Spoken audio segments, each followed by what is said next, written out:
प्रतिरुचि विधान पूज रही है। शिव पूजन का विधान क्या है? पुलस्त बाबा ने कहा, जिस दिन मन में श्रद्धा और विश्वास दोनों प्रबल हो जाए, शंकर भगवान की जैसी मर्जी पड़े वैसी पूजन कर देना। स्त्री के लिए, नारी के लिए पुलस्त ऋषि कहते हैं भगवान को रिझाने के लिए विधान की जरूरत स्त्री को नहीं है। अच्छा एक बात बताना, बहुत सुंदर बात है, थोड़ा विचार कर कर बताना।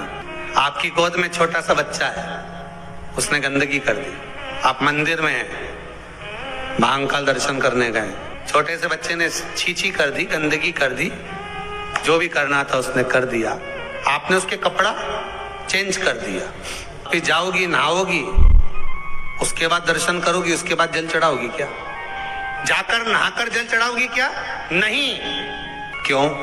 क्योंकि छोटा बच्चा अगर गंदगी भी कर देता है, छोटा बच्चा अगर कुछ कर भी देता है, तो परमात्मा ने कह रखा है इसके लिए सब माफ है।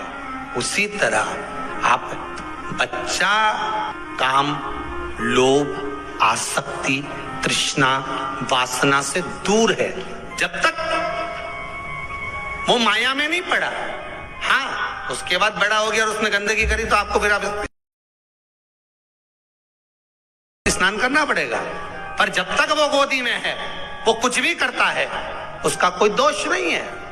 आप भी जितनी माताएं हैं, परमात्मा ने इनको कह रखा है, केवल रजस्वला धर्म के वो 7 दिन आपको शिव का स्पर्श नहीं है। शिवलिंग पर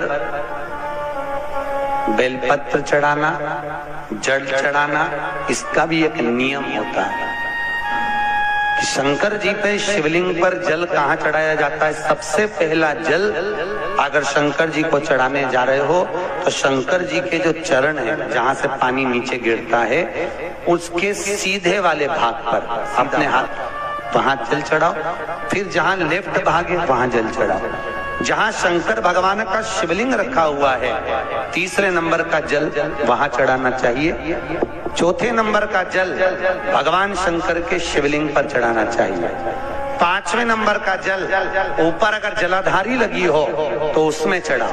नी हो जलाधारी तो भगवान शंकर का जहां नंदी बैठा है, नंदी का एक पांव ऊंचा रहता है, उस पांव के पास में जल चढ़ाना चाहिए, चरण के पास में। ऐसे 5 स्थान दिए हैं जल चढ़ाने के लिए। शिव जी का स्नान कितनी चीजों से होता है? 5 चीजों से, पंचामृत, दूध, बोलते जाओ, दही, फिर घी, शहद, फिर शक्कर। ये 5 चीजों का प्रमाण क्या है? शास्त्र कहता है दूध चढ़ाने से घर में संतान की वृद्धि होती है, दही चढ़ाने से भगवान शिव के अगर शिवलिंग पर हम दही चढ़ाते हैं, उससे परिवार में प्रेम बढ़ता है। क्या बढ़ता है? प्रेम। फिर घी चढ़ाने से हमारे घर से रोग दूर होता है। शहद चढ़ाने से, भगवान शंकर पर जो शहद चढ़ाया जाता है, वो चढ़ाने से घर में संपदा की वृद्धि होती है। और 5वें नंबर पर भगवान को शक्कर, खांड जो आप जानते होंगे, शक्कर आदि पिसी हुई चढ़ा देने से, शिव जी को चढ़ाने से हमारे घर के बच्चे जिद्दी नहीं होते। क्यों कहते हैं? जो बच्चा जिद्दपन करता हो, जो बच्चा जिद्दी रहता हो, तो क्यों कहते हैं कि अवधूतेश्वर महादेव का नाम लो और उसके हाथ में शक्कर की कटोरी देकर शंकर जी पे चढ़वा दो, बच्चा कभी जिद्दपन नहीं करता। अवधूतेश्वर महादेव का नाम लेकर सोमवार की अष्टमी के दिन चढ़ाया जाता है, सोमवार की अष्टमी को अवधूतेश्वर का नाम लेकर। क्यों कहते हैं? जो बच्चा बार बार बीमार पड़ रहा हो, बार बार सर्दी हो रही हो, बार बार बीमार पड़ रहा हो, खांसी चल रही हो, बार बार हॉस्पिटल लेकर भागना पड़ रहा हो बच्चे को, छोटा सा अगर बच्चा है, 8 साल के अंदर बच्चा है और बीमार ज्यादा पड़ रहा है, तो आटे का दिया बनाओ, 4 बत्ती रखो, उसमें तिल्ली का तेल डालो, अवधूतेश्वर महादेव का नाम लेकर बच्चे के ऊपर से 21 बार उतारो और किसी चौराहे पर ले जाकर रख दो। जिंदगी में बच्चा कभी बीमार नहीं पड़ेगा, बच्चा स्वस्थ रहे, आनंद में रहे। स्वस्थ की मूल। और वैसे भी प्रथम सुख, अरे बोलो तो, निरोगी काया। घर का प्रथम सुख निरोगी काया। व्यक्ति अगर धन की मूलता नहीं है, साफ पैसा अपनी जगह पर है, फिर निवेदन करता हूं, धन अपनी जगह पर पड़ा है, सबसे पहला है परिवार में सब स्वस्थ रहे, सर्वे भवन्तु सुखी। अगर घर में एक व्यक्ति भी बीमार पड़ा है ना, तो मन नहीं लगता परिवार में, लगता है कि मन, कोई घर में बीमार पड़ा है तो मन का।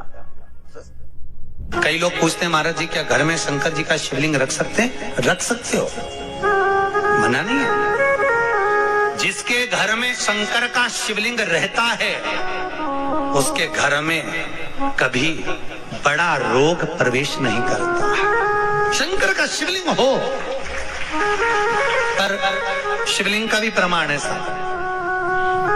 घर में जो भी मूर्ति होती है, जमीन, ये जमीन है, इससे अंगूठे को उठाकर देख लो, हाथ को, बस इतनी बड़ी मूर्ति, प्रतिमा, स्वरूप घर के अंदर होना चाहिए, इससे बड़ी नहीं। क्योंकि बच्चा जितना छोटा होता है उसको उतनी व्यवस्था कम करना पड़ती है, बच्चा जब बड़ा हो जाता है व्यवस्थाएं बढ़ती चली जाती।